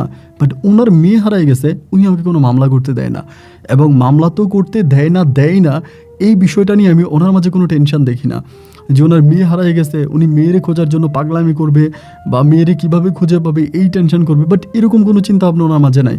ওনার মেয়ে হারিয়ে গেছে, উনি খুব নর্মালি হচ্ছে, খুব নর্মালি আছে। আমি তখন বুঝে ফেললাম যে উনি ঘটনা ঘটাইছে। আমার বাড়িওয়ালার কথা শুনে প্রচণ্ড রকমের রাগ উঠে গেছে মাথায়, মানে এত পরিমাণে রেগে গেছি যে আমি নিজের রাগ কন্ট্রোল করতে পারিনি। কন্ট্রোল করতে না পেরে ওর মায়েরে ফোন দিছি। ওর মায়েরে ফোন করছে, ফোন করার পর ওর মা রিসিভ করছে। আমি বললাম যে, মা, সাথীর কোনো খোঁজ পাওয়া গেছে? বলে, না বাবা, সাথী তো কোনো খোঁজ পাই নেই, আমি তো সাথীরই খুঁজে পাচ্ছি না। আমি বললাম, সাথীরই খুঁজে পাচ্ছেন না, না সাথীরই লুকিয়ে রাখছেন? উনি আমার বলে, মানি? তখন আমি আসলে কি বলছিলাম এটা আমি নিজেও জানি না, মানে আমার মুখ থেকে কি বের হয়েছিল, মানে যেরকমভাবে পারছি, মানে যেভাবে পারছি ওইভাবে আমি সাথীর আম্মারে গালাগালি করছি যে তোরে আমি এইটা করব, ওইটা করব, মানে খুব নোংরা বাসায় গালাগালি করে বলতেছে, আমি তোর বাসায় আসতেছি, আমি বাসায় যাওয়ার আগে যাতে সাথীরে আমি তোর বাসায় পাই, যদি তোর বাসায় পাই তাহলে তো ভালোই, আর যদি সাথীরে আমি তোর বাসায় না পাই তাহলে তোরে আমি কেটে টুকরা টুকরা করে হাঙরে খাওয়াবো। এই বলে আমি তখন গাজীপুরের দিকে রওনা দিলাম, ওই মানে ওর মায়ের বাসায় যাব। এবং ওর মায়ের বাসায় যাওয়ার পর দেখি যে ওর মায়ের বাসায় তালা মারা, ওর মায়ের বাসায় নেই। আমি ওনার নাম্বারে কল দিলাম, নাম্বারটাই বন্ধ, নাম্বারটা বন্ধ। এবং নাম্বারটা বন্ধ পাওয়ার পরে আমি তো অবাক হয়ে গেলাম, কিরে নাম্বার বন্ধ কেন? মানে নাম্বার তো আমি আর, মানে এই নাম্বারটা তো আমি আর খুঁজে পাচ্ছি না, এবং ওদের যেই, মানে আমি যাকে বিয়ে করছিলাম, যে কাবিন হয়েছে, কাবিনের পেপারের ভিতরে স্থায়ী কোনো ঠিকানা নাই, সব অস্থায়ী ঠিকানায় আপনার আইডি, মানে ভোটার আইডি কার্ড বানাইছে, ওই আইডি কার্ড দিয়ে আমি ওর বিয়ে করছি। আর ওরকমভাবে ওর বয়সও হয় নাই, যার জন্য অনেকটা ঝামেলা করে বিয়ে করতে হয়েছে। এবং সেই ঠিকানা খুঁজেও আমি সাথীর আর কোনো ঠিকানা খুঁজে পেলাম না। এবং সাথী যে স্কুলে পড়াশোনা করছে, এই স্কুলও অনেকভাবে আপনার ঠিকানা বের করার চেষ্টা করছে, বাট ওখান থেকেও ঠিকানা বের করতে পারি না। পরে বন্ধুরা যারা আছে সবাই আমার বলতেছে, এই মেয়ের মাও চিটিং, মেয়েও চিটিং, এবং মেয়ের মা মূলত মেয়েকে দিয়ে ব্যবসা করায়, এই মেয়ের মা মেয়েরে দিয়ে ব্যবসা করায়। এখন তুই যেহেতু মেয়েরে বিয়ে করে ফেলছিস, তার মায়ের ব্যবসা বন্ধ হয়ে গেছে, এখন তো উনি আর মেয়েরে দিয়ে ব্যবসা করাইতে পারে না, এই জন্য যেমনি পারছে মেয়েরে বুঝিয়ে শোনায়া তোর কাছ থেকে নিয়ে গেছে, কারণ মেয়ে দেখতে যেরকম সুন্দর, টপ ক্লাস চেহারার মেয়ে, তা ওইসব মেয়েরে দিয়ে তো ব্যবসাই করাবে। আমি বললাম, দেখ আমি ওরে ভালোবাসি, আমি তোরে ছাড়া বাঁচবো না, এখন মানে এটা কেমন কথা? পরে সবাই আমার বুঝাইতে আছে, বন্ধু মন খারাপ করিস না, মানে মনের একটু শান্ত কর, এখন কি আর করবি, যেহেতু মেয়েরে পাওয়া যাচ্ছে না, বা এখন তুই কী করতে পারবি? ভাই আমি তখন পুরো পাগলের মতো হয়ে গেছে, ঘরে আসি, ঘুমাই না, খাই না, মানে রাস্তার মাস্তা পাগলের মতো ঘুরি। এবং একটা পর্যায়ে আমি সাথীর নাম্বারে, মানে এমনও দিন গেছে আমার কাছে মনে হয় 24 ঘন্টা, আমি 24 ঘন্টা ওই নাম্বারে ট্রাই করছি, যে নাম্বারটা বন্ধ, একটা বন্ধ নাম্বারে আমি 24 ঘন্টা ট্রাই করে যাইতাম। এইভাবেই সময়গুলো কাটতে কাটতে তখন পরিবার থেকে আমার মা বাবা তখন বিষয়টা কিছুটা বুঝে ফেলে যে আমি কোনো না কোনোভাবে হচ্ছে হিট খেয়েছি বা আঘাত খেয়েছি এবং মানসিকভাবে আমি খুব কষ্টে আছি, এটা তারা বুঝে যায়। এবং বুঝার পরে আমার আব্বু তখন করলো কি, আমার আম্মুরে বললো যে রিফাতরে বিয়ে করাই দিই, কারণ বিয়ে করাই দিলে ওর ঘরমুখী হয়ে যাবে বা এরকমটা। তখন আমি পড়াশোনাও ছেড়ে দিছি, অনার্সে পড়তাম, পড়াশোনাও ছেড়ে দিছি।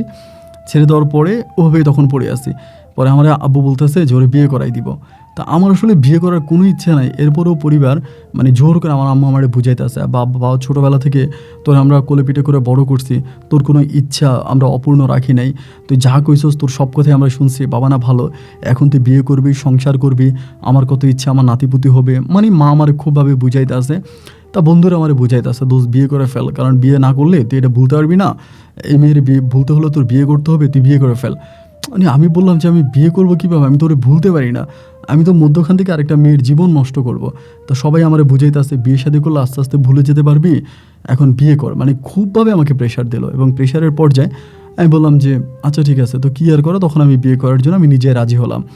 এবার মেয়ে খোঁজা হলো এবং খোঁজার পরে হাবিবা মানে জান্নাতুল হাবিবা নামের একটা মেয়েরে ঢাকারই আমার আব্বা আম্মা ঠিক করলো। ঠিক করার পরে মেয়ে দেখতে গেলাম, মেয়েও দেখতে শুনতে ভালোই আছে, খারাপ না। পরে ওই মেয়ের সাথে আমার বিয়ে হলো।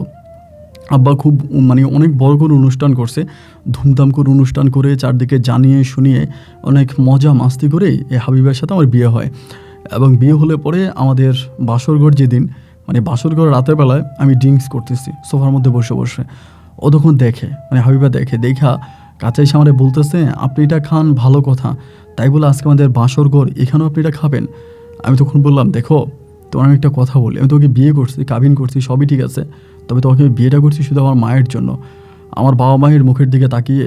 বাট আমি একটা মেয়েরে ভালোবাসি, আমি ওই মেয়েরে ছাড়া আমার স্ত্রীর অধিকার আমি অন্য কাউকে দিতে পারবো না। ও আমাকে বলে তাহলে আমাকে বিয়ে করে আমার জীবনটা কেন নষ্ট করলেন? আমি বললাম আমার বাবা তোমাকে বিয়ে করাইছে। পরে বলে তাহলে আমি আপনার আব্বা আম্মারে গিয়ে জিজ্ঞেস করি। এই কথাগুলো তখন মানে বাসর ঘরে দরজা খুলতে যাচ্ছে। আমি বললাম রাখো, তুমি দরজা খুলতেছো কেন? ও বলে না আমি বাইরে যাবো, আপনার আব্বা আম্মুকে জিজ্ঞেস করবো কেন আমাকে আপনাকে বিয়ে করাইলো, আপনি যদি অন্য করে ভালোবাসবেন তাহলে আমার জীবনটা কেন নষ্ট করলেন। পরে দেখলাম ও যদি বাইরে গিয়ে আমার আব্বা আম্মাকে এগুলো বলে, বাসার মধ্যে এমনিতেই তো প্রচুর মেহমান, অনেক গেস্ট, তার উপরে আবার এইসব কথাবার্তা। আমি তখন বললাম আচ্ছা ঠিক আছে, ওকে ফাইন, তুমি বসো। পরে যতটুকু পারছো ওরা আদর টাদর করে আমি একটুখানি ঠান্ডা করলাম। করে ওই তো আমাকে বিয়ে করছে, যেহেতু স্বামীর অধিকার চাইবেই, তো আমার কাছে ও স্বামীর অধিকার চাইতো এবং স্বামীর অধিকার নেওয়ার চেষ্টা করতো। তো এগুলো আমার কাছে ভাল লাগতো না। মানে আমি বন্ধুদেরকে ফোন দিয়ে বলতাম দেখ আমার ভালো লাগে না। এবং বিয়ের পরে আমার বন্ধুরাও জানি কেমন চেঞ্জ হয়ে গেছে, যে যার মতো করে আস্তে আস্তে করে চারদিকে সেটেল হয়ে গেছে, ওরা ওদের মতো করে ব্যস্ত। তো এরই মাঝে আমার তখন প্রায় আমি বিয়ে করছি আপনার 8 মাস হয়ে গেছে। 8 মাস হয়ে গেছে, 8 মাসের মাথায় আবার এরই মাঝে কোনো বাচ্চা কাচ্চা কিন্তু হয় নাই, আপনার হাবিবার ঘরে কোনো সন্তান হয়নি। 8 মাসের মাথায় একদিন আমি একটা বারে, তখন আমি প্রতিনিয়ত বারে যাইতাম, প্রত্যেক দিনে বারে যাইতাম এবং টাকা না দিলে মাইরা টাইরা বাবার গায়ে মানে টিয়ে করে আমি হচ্ছে টাকা নিয়ে যেতাম ঘর থেকে, এইভাবে টাকা নিয়ে যেতাম। এবং টাকা টুকা নিয়ে আমার ছোটো ভাইরাও তখন অনেক বড় হয়ে গেছে, ওরা সবাই মানে পড়াশোনা করতেছে, ভালো অবস্থার মধ্যে আছে, ওরাও ভালোই আছে, শুধু আমি পড়াশোনা করলাম না, নিজের জীবনটা নষ্ট করে দিলাম। যাই হোক, একদিন আমি বারে বসে আছি, বারে বসে থাকা অবস্থায় রাত তো তখন আপনার প্রায় 9:30 মতো বাজে। তো 9:30 গিয়ে 9টার মতো বাজে এরকম আমার এক বন্ধু আমারে ফোন দিল, ওর নাম হচ্ছে সাইফুল, শরীফুল সাইফুল। তো আমারই ফোন দিয়ে বলতেছে দোস্ত তুই কই? আমি বললাম আমি তো বাড়ে। বলে দোস্ত এই ঘটনা, একটা মারাত্মক ঘটনা ছিল। কী ঘটনা? বলে তোর প্রেমিকারে পাইছি, তোর প্রথম বউরে পাইছি। বলে মানে কারে পাইছস? বলে সাথীরে পাইছি। আমি বললাম কই পাইছস? বলে একটা মার্কেটের সামনে থেকে বেরোইছে। আমি বললাম তো ওরে ধর আমি আইতাছি। বলে বন্ধু ও তো বেরিয়ে চলে গেছে। আমি বললাম আরে অসভ্যর বাচ্চা চলে গেল মানে তুই ধরলি না কেন? বলে দোস্ত আমি ধরবো কেমনে, একটা মাইয়ে শুধু আমি দেখছি, তুই এখন আসস কে? বলে ওই মার্কেটের সামনে আসছি, ঢাকায় একটা মার্কেট। পরে আমি বললাম ওকে ফাইন, আমি ওখানে আসতেছি। পরে ইমিডিয়েটলি আমি হচ্ছে আমার বাইক ছিল, বাইকে করে টাইনে ওইখানে চলে গেছি। ওইখানে যাওয়ার পরে দেখলাম ওইখানে দাঁড়িয়ে আছে। বললাম কিরি? বলে দোষে মার্কেট থেকে বেরোইছে এবং অনেকগুলো মেয়ে একসাথে ছিল এবং বেরোয়েও চলে গেছে। কীভাবে গেছে? বলে একটা সিনজি দিয়ে গেছে। আমি বললাম তুই সিনজিটারে ফলো করতি? আমার বলে বন্ধু সিনজিটারে ফলো করবো কেমন, আমি তো ফলো করতে পারিনি, তবে মার্কেট বন্ধ হওয়ার পরে মেয়েটা গেছে। আর আমি হাতের মধ্যে খেয়াল করে দেখলাম মেয়েটার হাতে একটা চাবি ছিল এবং ওই চাবিতে অনেকগুলো চাবি একসাথে, একটা চাবির ছড়া ছিল, একটা চাবির মালা মেয়েটার হাতে ছিল। পরে বলে এবং ও একদম লাস্টে বেরোইছে। পরে আমি বললাম যে কী বলছ তুই লাস্টে বেরোইছে? আমি বললাম হ্যাঁ। ও আমার বলে হ্যাঁ, বিশ্বাস করে আমি সারাটা রাত ওখানে দাঁড়ায় আছি। সারাটা রাত ওখানে দাঁড়ায় আসছি এবং আমি কাউরে যাইতে দিচ্ছি না, আমিও যাচ্ছি না, আমার বন্ধু সাইফুল্লাহ যাইতে দিতেছি না, আমার পাশে আরও 2-3টা বন্ধু আছে ওদেরকেও যাইতে দিই না, যে ওরে যেহেতু এখানে দেখছে তার মানে এখানে কোনো একটা ঘটনা আছে। এবং সারাটা রাত দাঁড়ায় থেকে সকালবেলা আমি হঠাৎ করে দেখলাম যে গেট খোলার আগে ও আরও 4টা মেয়ে একসাথে আসছে এখানে। ওরে দেখার পর তো আমি দৌড়ে গেছি, কিছু একটা করে আমার বন্ধুরা বলে রাখ, এটা পাবলিক প্লেস, এনে কেন আসছে আগে বিষয়টা দেখ। পরে আমি বললাম ঠিক আছে তোরা দেখ। পরে ওরা দেখতেছি যে ভিতরে ওই মার্কেটের ভিতরে একটা কসমেটিক দোকানে ও ঢুকছে এবং আমার বন্ধুরা তখন ওইখান থেকে ঘুরে এসে আমার বলতেছে দোস্ত এই মেয়ে তুই কসমেটিক দোকানে চাকরি করে। আমি বললাম কেমনি বুঝলি? বলে হ্যাঁ মেয়েটা কসমেটিক দোকানে ঢুকছে, ঢুকার পরে ক্যাশটা সাদাইতে আছে এবং আরেকটা মেয়ে আসছে আইসা ওর দোকান দিয়াইতে আছে বা বিশে মাল টাল দেখাইতে আছে, ওইখানে কাজ করে। আমি বললাম দোস্ত আমি ওর একটা নজর দেখবো। বলে তুই যাইস না, ওইখানে গেলেই তুই একটা ঝামেলা করে ফেলবি, ওইখানে গেলেই তুই একটা ঝামেলা করবি, গেলে তুই একটা ঝামেলা করবি, তুই ওইখানে যাইস না, ওইখানে যাওয়ার দরকার নেই। আমি বললাম দোকানটা কি ওর? বলে হ্যাঁ দোকানটা ওরই হবে, ওর না গিয়ে চাকরি করি এটা বুঝি না, বাট ওই দোকানে ও আছে কর্মচারী বা ওই দোকানের মধ্যে স্থায়ীভাবে আছে। আমি তখন শরীরটা আর থাকতে পারতেছি না। পরে বন্ধুরা আমার বলে যে তুমি এই দোকানে চাকরি করে যে কোনো সময় পাওয়া যাবে, তুই চল বাসায় চল। আমার তখন আমার বন্ধু সাইফুলের টাইম এটু না ওর বাসায় নিয়ে গেছে, সাইফুলের বাসায় যাওয়ার পরে আমি পানি সহ্য করতে পারি না, এই করতেছি ওই করতেছি। পরে আমার বন্ধুরা বলতেছে দোস্ত মেয়েটা এত হ্যাপি, দোকানের মধ্যে থাইকা খুব হাসাহাসি করতেছে, মজা করতেছে, তুই এই মেয়ের জন্য পুরো জীবন শেষ করে দিলি, গাঞ্জা মাঞ্জা খাইয়া পুরো লাইফ নষ্ট, রাস্তার ফকির হয়ে গেলি, আর এই মেয়ে কিনা তার বান্ধবীদের সাথে বেড়া এনজয় করে। আয় হায় হায় রে বন্ধু মেয়ে বড় চিটার। আমি তখন প্রতিশোধের নেশায় পাগল হয়ে গেছি। পরে আমি বলে দোস্ত মেয়েটারে যেমনে পারো ছুটে লয়ে যাবি, ওরে উঠে নিয়ে আসবি। বল আচ্ছা ঠিক আছে যা, তোর জন্য আমরা ওরে উঠে নিয়ে আসবো। তা 2 দিন পর্যন্ত ওরা ট্রাই করে ওরে উঠে নিয়ে আনার জন্য, কিন্তু আনতে পারে না, কারণ মার্কেটের ভিতর থেকে তো আর একটা মেয়েরে উঠে নিয়ে আসা সম্ভব না। মার্কেটে অনেক মানুষ থাকে, ওইখানে একটা সমস্যা। এবং মার্কেটের বাইরে যখন আসে তখনও অনেক লোকজন থাকে, এটা একটা পাবলিক প্লেসের মার্কেট, অনেক বেশি লোকের আনাগোনা, একটা পপুলার প্লেস, তো এখান থেকে তো ওরে উঠে নিয়ে আসা পসিবল না। পরে আমি বললাম যে বেটা আমি গিয়ে ধরে নিয়ে আসবো। ওরা আমার বলে তুই গেলে মেয়েটার মেরে ফেলবি বা কিছু একটা করে ফেলবি। এরকম করে 3-4 দিন কেটে গেছে, আমি বাসায়ও যাই না। এদিক দিয়ে বাসা থেকে আমার মা ফোন দেয়, আমার ওয়াইফে আমারে ফোন দেয়, সবাই আমার ফোন করতেছে আমি বাসায় কেন যাচ্ছি না, আর আমি তো এখানে পড়ে আছি। 3 দিন পরে আমি আমার বন্ধুরে বলতেছি দোস্ত আচ্ছা ওরে না হয় অন্য কিছু করতে পারোস না, এটা অ্যাসিড মেরে দে। ওর যেই সুন্দর চেহারা, ও তো আমার ওর সুন্দর চেহারা দিয়ে পাগল করছে, ওর চেহারা দিয়েই তো আমার পাগল করছে, আমার জীবনটা ওর চেহারা দিয়ে নষ্ট করছে। এখন যে চেহারা বিক্রি করে ও নিজে চলতেছে, ওই চেহারাটা নষ্ট করাই দিয়ে ওই চোখের মধ্যে অ্যাসিড মেরে দে। আমার বন্ধু বলে অ্যাসিড মেরে দিলে কি তোর সমস্যার সমাধান? আমি বললাম হ্যাঁ এটাই কর, অ্যাসিড মেরে দে। এবং এই কথা বলার পরেই দেন আমি তখন এই আমার বন্ধুরে বললাম, যে বন্ধুরা আমি ওর নামটা নাই বলি, ওরে দিয়ে তখন আমি এই প্ল্যানিংটা করলাম। আমি নিজে অ্যাসিড কিনে আনছি, আনার পরে ওই তখন অ্যাসিড মারছে। যে কোনো প্লেসের মধ্যে যেভাবে হোক, এটা একটু সিক্রেট বিষয়, মারার পরেই তখনই ওরা হসপিটালে ভর্তি করাইছে। অ্যাসিডটা ওর মুখের মধ্যে পড়ে নাই, মারতে গেছে ওইভাবে হাত দিয়ে সরাই ফেলছে, বুকে আর হাতে মিলিয়ে পড়ছে, তবে বেশিরভাগে বুকে পড়ছে, পুরো বুকটা পুড়ে গেছে। যেভাবে হোক আমার বন্ধু ওখান থেকে আপনার টেকনিক্যালি ও চলে আসছে। পরে ওই মেয়ের হসপিটালে ভর্তি করাইছে, হসপিটালে নিয়ে গেছে, এর অবস্থা খুব খারাপ। অনেক দিন ধরে হসপিটালে আছে। পরে আমি ওরা হসপিটালে দেখতে গেছি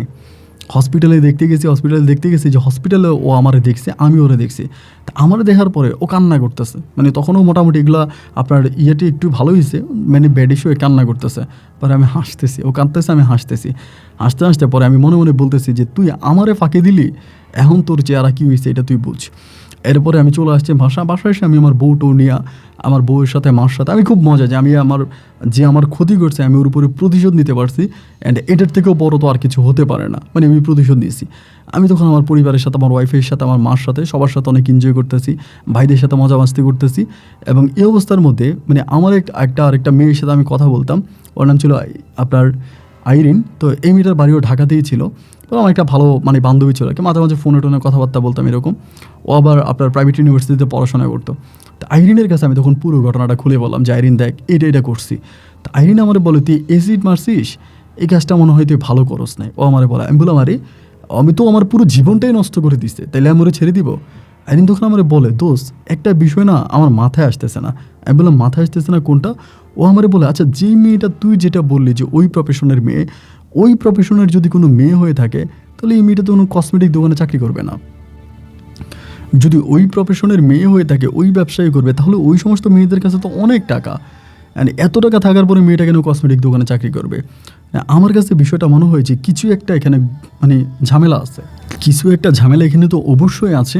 তুই বিষয়টা একটু ভালো করে তুই পুরোটা বিষয় আবার একটু রিভিউ কর, মানে বিষয়টা আবার একটু রিভিউ কর যে আই এম শিওর যে এখানে কিছু একটা জিনিস মিসিং আছে। পরে আমি বললাম যেখানে মিসিংয়ের কী থাকবে, আমি তো মিসিং কিছু পাচ্ছি না। ও আমাকে বলে বন্ধু প্লিজ কিছু একটা জিনিস মিসিং আছে, এটা তুই খুঁজে বের কর, নাহলে এই অবস্থার ভিতরে এই মেয়েটাকে না আমার মনে হয় না যে মেয়েটা মানে প্লিজ তুই একটু রিভিউ কর আমারে বলে। আমি বললাম আচ্ছা ঠিক আছে তুই যেহেতু বলছিস আমি ঠিক আছে দেখি যে কী সমস্যা। পরে আমি নিজেও চিন্তা করতেছি যে যেই দোকানেও চাকরি করতো, এরপর আমি ওই দোকানের মধ্যে একদিন যাই, দোকানের মধ্যে আমি একদিন গিয়া বলি মানে আরেকটা মেয়েরই সাথে করে নিয়ে যায়, ওই মেয়ে দিয়ে কথা বলাই যে আপনার দোকানে তো সাথী নামে একটা মেয়ে কাজ করতো, এটা কাজ করতো না, ওর দোকানের মালিক ছিল, বলে না আমার দোকানে চাকরি করতো। আমি শুনে অবাক হয়ে যাই যে 8,000 টাকা বেতনে এই দোকানে চাকরি করতো মেয়েটা। পরে 8,000 টাকা বেতনে চাকরি করতো এই দোকানে, এটা শোনার পরে মানে আমি তখন অবাক হয়ে যাই যে 8,000 টাকা বেতনে এই দোকানে চাকরি করতো, কেন চাকরি করতো? পরে এই দোকানের যে মালিক ছিল ওই মালিক মহিলারে ধরিয়া আমি বললাম ওর মায়ের ঠিকানাটা আমাকে একটু দেন, আমি ওর আম্মুর সাথে একটু কথা বলবো। পরে বলে ওর সাথে ওর আম্মুর সম্পর্ক ভালো নাই। আমি বললাম ঠিক আছে ওর সাথে ওর আম্মুর সম্পর্ক ভালো নেই, বাট আমি ওর আম্মুর অ্যাড্রেসটা একটু চাই। পরে আমাকে ওর আম্মুর অ্যাড্রেসটা দেওয়া হলো, ঠিকানা দিছে। দেওয়ার পরে আমি ওর আম্মুরে গিয়া ওই সেই কেরানীগঞ্জে, গাজীপুর ছিল উনি তখন কেরানীগঞ্জে চলে গেছে, ওইখানে গিয়ে আমি ওর মায়ের ধরছি। ধরার পরে ওর মা মানে আমি যখন ওর মায়ের ধরছি ধরে আমি বললাম যে উনি কিন্তু আবার জানে যে সাথীর এসিড মারছে বা সাথী হসপিটাল উনি বেশ কয়েকবার গিয়ে দেখেও আসছে। পরে আমি বললাম যে আপনি ওই দিন গাজীপুর থেকে চলে আসছিলেন কেন? এবার মানে উনি চিৎকার করে বলছে তুই আমারে মেরে ফেল, তুই আর তোর বাপ মিলে আমারে মেরে ফেল, আমার গলার মধ্যে ফাঁসি দে, আমার গলার মধ্যে ফাঁসি দে। মানে এবং উনি একটা পর্যায়ে জুতো খুলে নিজের গালে নিজে জুতো দিয়ে পিটাইতেছে আর চিৎকার করে কান্না করতেছে। পরে আমি বুঝতে পারলাম না কি উনি এরকম কান্না করতেছেন। আমি বললাম আচ্ছা আপনি একটু আমাকে বলবেন যে আপনি কান্না কেন করতেছেন? বলো তোর বাপের গিয়ে জিজ্ঞেস কর, তোর বাপে আমার আর আমার মেয়ের জীবনটা নষ্ট করে দিছে। আমি বললাম আচ্ছা প্লিজ আপনি আমাকে একটু বলেন, আমি না বুঝি না আপনি ওই দিন গাজীপুর থেকে চলে গেলেন কেন? আমি আপনার বাসায় গেলাম, আপনার বাসায় তালা মেরে পালাই গেছেন, মোবাইল টোবাইল সব বন্ধ করে দিয়েছেন, ঘটনা কি? উনি আমাকে বলে আমার মেয়ের জীবন তো শেষ, এখন তো আর বলে কোনো সমস্যা নাই, এখন তো আর বলতে সমস্যা নেই, আমি তো আমার মেয়েটাকে বাঁচানোর জন্যই বলছিলাম, মেয়েটাকে বাঁচাইতে চাইছিলাম, আমার নিজেও লোভে পড়ছিলাম, এই জন্যই তো আজকে এই অবস্থা হয়েছে, আজ আমি সত্য কথা বলবো। আমি বললাম হ্যাঁ তাহলে বলেন আমাকে। পরে সাথীর মায়ের কাছে জানতে পারি এই সমস্ত কিছুর মাস্টার মাইন্ড হচ্ছে আমার বাবা, মানে এইটার প্ল্যানিংটা পুরোই আমার বাবার। আসলে মূলত আমার মা প্রথমে যে বিষয়টা জানছে এবং আমার বাবাও বিষয়টা জানছে, জানার পরে আমার আব্বা এবং মা গোপনে ইনকোয়ারি করছে আমি কোন জায়গায় থাকি, ওরে নিয়ে কোথায় ভাড়া রাখি, এগুলো আমার আব্বা আম্মা সব কিছু খুঁটিনাটি বের করছে। এবং বের করার পরে যে বাসায় আমি ওরে নিয়ে রাখতাম, প্রথমে তো ওর মাকে আমার আব্বা এবং আমার আম্মা দুজনে গিয়ে বলছে, বলার পরে আমার আব্বা ডিরেক্টলি হুমকি দিছে যে আপনার মেয়ের আমি মেরে ফেলবো, আপনার মেয়ের আমি ভাড়াটিয়া কিলার দিয়ে ঢাকায় মেরে ফেলবো, যে বাসা ওই বাসায় মেরে ফেলবো। আর অন্যথায় আপনি আমার কথা শোনেন, যদি আপনার মেয়েরে আপনি আমার ছেলের কাছ থেকে সরাই আনতে পারেন বা আমার ছেলের কাছ থেকে সরাই নেন, আমি আপনাকে একটা অ্যামাউন্ট নাকি আমার আব্বা ওনাকে বলছে যে একটা অ্যামাউন্ট দিবে, মানে টাকা দিবে, সোজা কথা যেটা টাকা দিবে। এখন টাকার অফার আমার আব্বা করছে। তো ওর মা নাকি বলছে আমার টাকার দরকার নাই, বলে যদি টাকার দরকার না থাকে তাহলে আপনি আপনার মেয়ের যেভাবেই হোক এখান থেকে সরাই নিয়ে যান, আমার ছেলের লাইফ থেকে সরাই দেন, যদি না সরান তাহলে আপনার মেরে ফেলবো এবং আপনার মেয়েকে তো মারবো, আপনাদের অস্তিত্ব রাখবো না। এবং ওই অবস্থার ভিতরে তার মায়েরও কিছু অফার করছে, টাকার অফার করছে ওর বাবা, মানে আমার বাবা, এবং ওই টাকাগুলো আমার আব্বা দিবে বলছে, ওর মাকে টাকাগুলো দেবে বলছে, ওরকম কথা বলছে। বলার পরে দেন ওর মা তখন শেষ পর্যন্ত নিজের মেয়ের জীবন বাঁচানোর জন্য এবং সুখে শান্তিতে থাকার জন্য ভবিষ্যতে ওর মা তখন আমার আব্বার প্রস্তাবে রাজি হয়। এবং রাজি হওয়ার পরে ওর মাই তখন কী করে প্ল্যানিং করে ওকে ওইখান থেকে নিয়ে আসে, মানে গাজীপুর থেকে, মানে ওই বাসা থেকে ওর মাই ওকে নিয়ে আসে এবং ওর মাই ওকে লুকাই ফেলে। মূলত ওর মা ওকে লুকাই ফেলে এবং ওর মা ওকে বোঝাতে সক্ষম হয় যে এইটা কোনোদিনও সম্ভব না, বা রিফাতের বাবা এরকম হয় তোরও মেরে ফেলবে বা রিফাতও মেরে ফেলবে, বা এরকমভাবে ওরে বোঝায়। আর বাড়িওয়ালার যে বিষয়টা ছিল, বাড়িওয়ালার বিষয়টা মানে আমার বাবাই যখন দেখছে আমি পাগল হয়ে গেছি, ওরে খুঁজতে এরকম পাগলামি করতেছি, আব্বাই তখন বাড়িওয়ালাকে একটু বলে দিয়েছে যে আমার ছেলে যদি আপনার বাসায় আসে এমনি বিষয়গুলো বলে দিয়েন, এবং বাড়িওয়ালা ওই বিষয়গুলো আমাকে বলে দিছে। এবং এরকমভাবে দুই একটা প্রমাণও তখন সাথীর মা আমাকে দেখালো যে এই প্রমাণ আমার বাসায় এই মহিলাগুলো ছিল যখন তোমার আব্বা আসছে, এবং তোমার আব্বা আমাকে যে টাকা দেওয়ার কথা বলছে ওই টাকা উনি আমাকে দেয়ও নাই, উনি তার 3 ভাগের 1 ভাগ টাকা দিছে আর বাকি টাকা সে আমাকে দেয় নাই। 3 ভাগের 1 ভাগ যে টাকা দিছে ওই টাকাটা আমি একটা ব্যবসা করতে গিয়ে আমি টাকাটা মাইর খাইছি, ওই টাকাটা আমি হারাইছি, আমার মেয়ের জীবনটাও শেষ, আমার জীবনটাও শেষ, আর শেষ পর্যন্ত তুমি আমার মেয়ের মুখে এসিড মারাইলা। আমি বললাম আমি মারলাম, আপনি জানেন কেন? উনি বলে অবশ্যই তুমি মারছো, এই ঢাকা শহরে যদি আমার মেয়ের কোনো শত্রু থাকে তো একমাত্র তুমিই আসছো, এটা তুমিই করছো।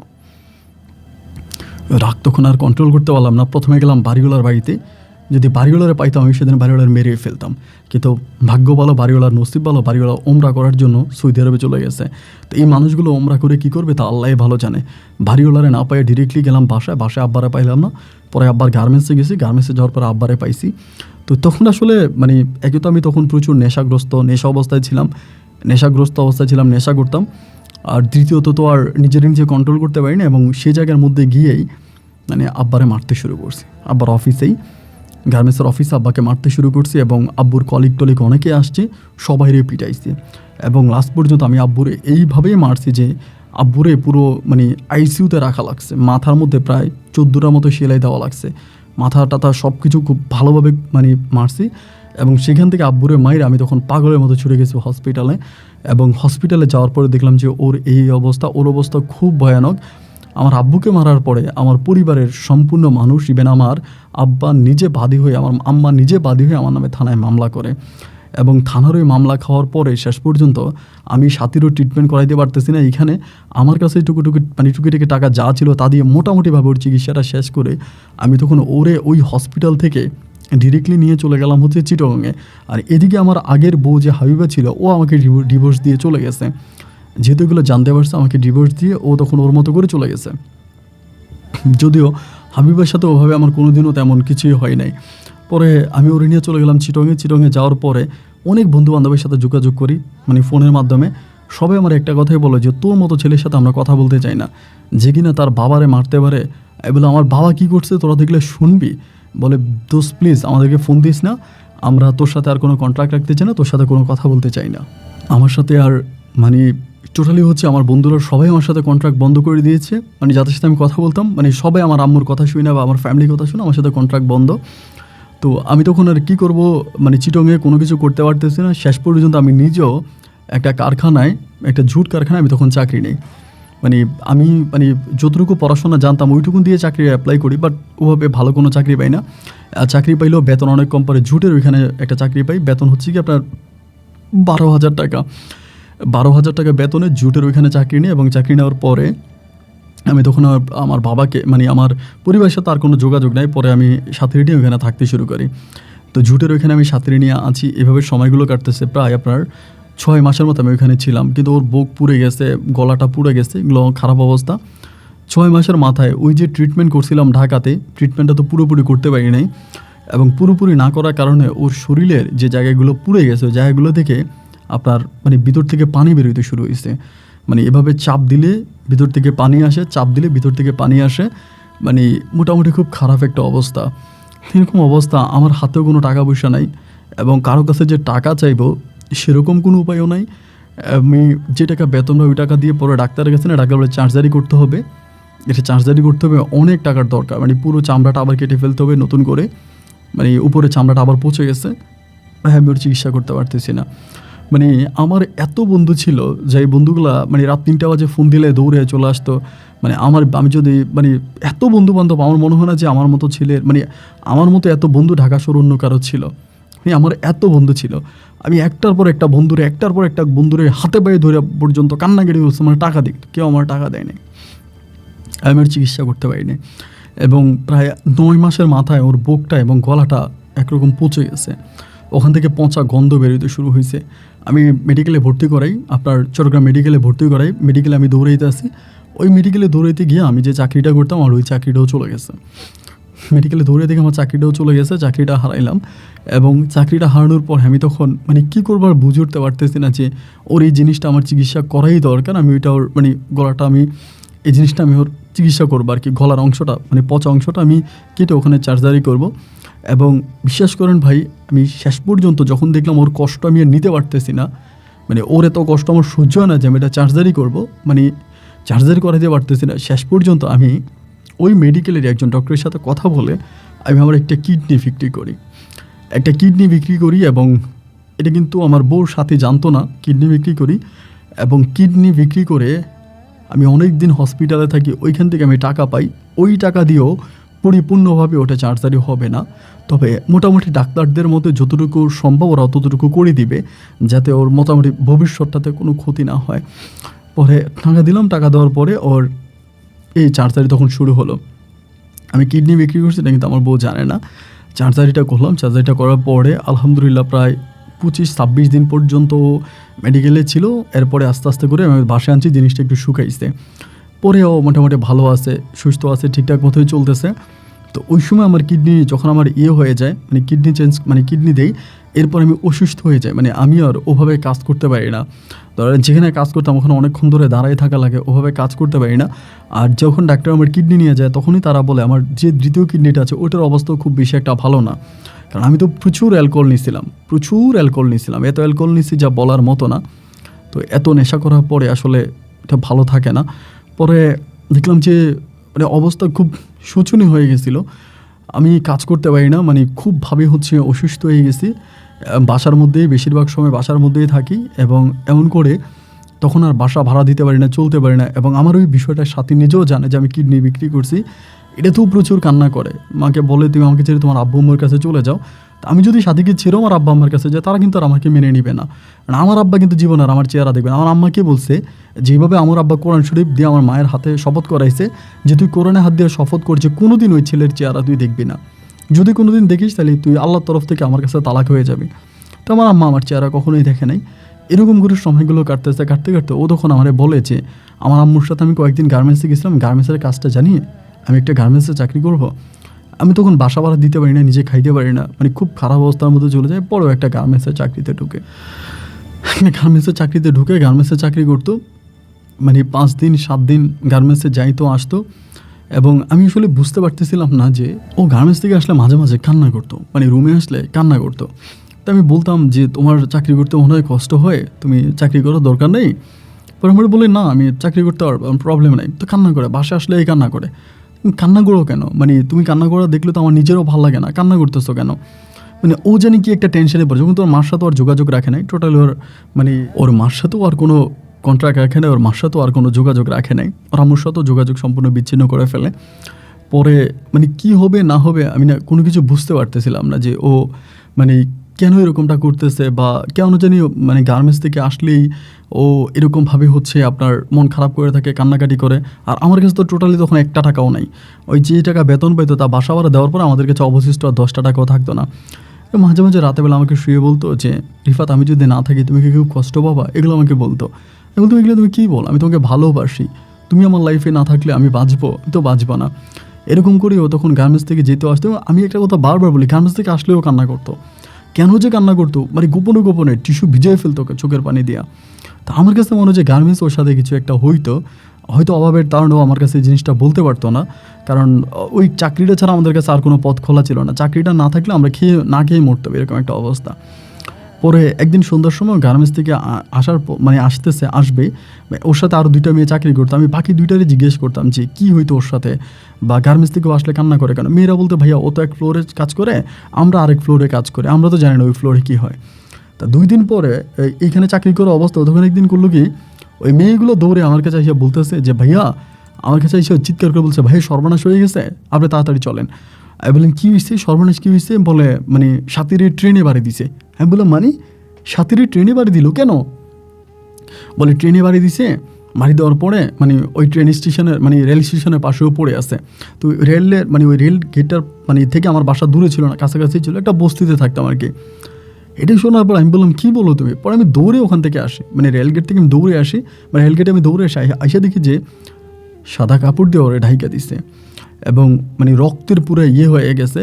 আমি তখন এখানে সে ধরে বলতেছে আমি ডাক্তারের কাছে নিয়ে যাবো, আমি ডাক্তার দেখাবো। পরে ওইখানে মানে ওই সাথেও যে ফার্মেসি ছিল, ফার্মেসিতে একজন ডাক্তার বলতে, উনি আবার MBBS, তিনি বলে ভাই ডাক্তারের কাছে নিয়েন না, ওনার বাসায় নিয়ে যান, ওনার অবস্থা ভালো না, উনি হচ্ছে মারা গেছে। পরে যখন ওর কাপড়টা মানে মুখের কাপড়টা সরাইলো, মানে ট্রেন নাকি ওকে বাড়ি দিছে, সবাই বলে ট্রেন বাড়ি দিছে, কিন্তু ওর একটা সাইড পুরো চ্যাপটা হয়ে গেছে,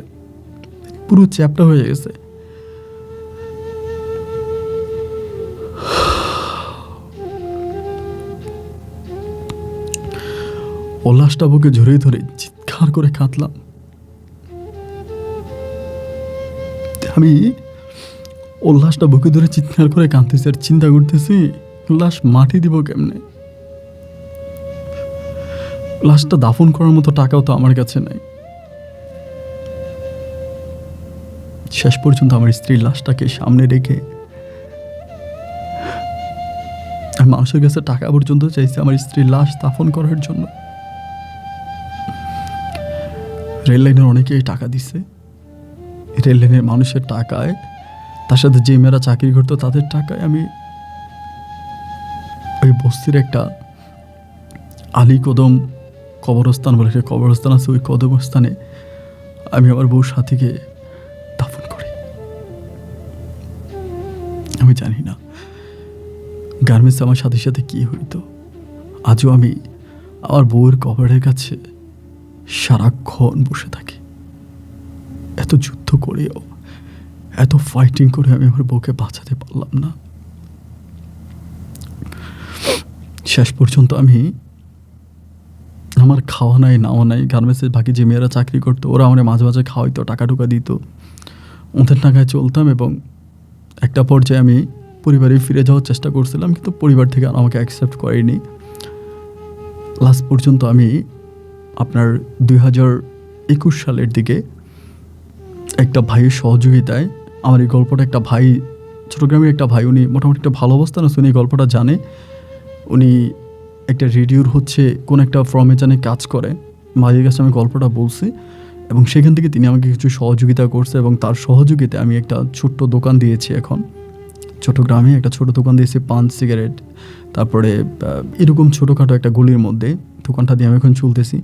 এবং এই দোকানটার জন্য সবাই আমাকে হেল্প করছে। আমার ওই বস্তিতে যারা আসছিল সবাই আমার গল্পটা জানতো, সবার সহযোগিতায় আজকে প্রায় 5 বছরের মতো এখানে দোকানদারি করি। সময় পাইলে গভীর রাতে আমার বউর কবরের কাছে গিয়ে 1 ঘন্টা শুয়ে থাকি, মনে হয় শান্তি পাই। আমি আমার বউয়ের কাছে যেতে চাই। আপন ভাই, শুনেছিলাম মৃত্যুর পরের জীবনটা নাকি অনেক বড়। আমার বিশ্বাস আমি সেই জীবনে আমার প্রিয় বউয়ের সাথে অনেক ভালো থাকব। আপনার গল্পগুলো আমার নিত্যদিনের সঙ্গী। আমি আপনার অনেক পুরনো একজন সাবস্ক্রাইবার, অনেক দিন থেকে আপনার গল্প শুনি। আমার গল্পটা আপনাকে বলার খুব ইচ্ছা ছিল। আজ আপনাকে আমার গল্পটা লিখে শেষ করলাম দীর্ঘ প্রায় 17 দিন পরে। যদি পারেন আমার গল্পটা রেকর্ড করবেন। ভালো থাকবেন। আসসালামু আলাইকুম।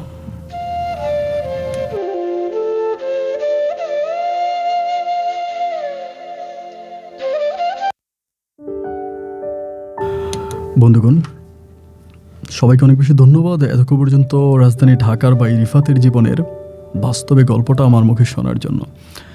জীবনের বাস্তবতা হার মানিয়ে দেয় গল্প, সিনেমা আর রূপকথা। দেখেন রিফাত কোন পরিবারের সন্তান ছিল, কোথায় এসে দাঁড়ালো, আজ কি করছে। এই জন্যই তো বলে, ওরে বান্দা সকালবেলার বাদশা তুমি, ফকির সন্ধ্যাবেলা। রিফাতের মতো এরকম কষ্টের জীবন আল্লাহর কাউকে না দেখ, এই শুভকামনায় আমি আজকের মতো এখানেই বিদায় নিচ্ছি। আপনাদের সাথে আমার দেখা হবে অন্য দিন অন্য কারো বাস্তব জীবনের গল্প নিয়ে। আল্লাহ হাফেজ এন্ড আসসালামু আলাইকুম।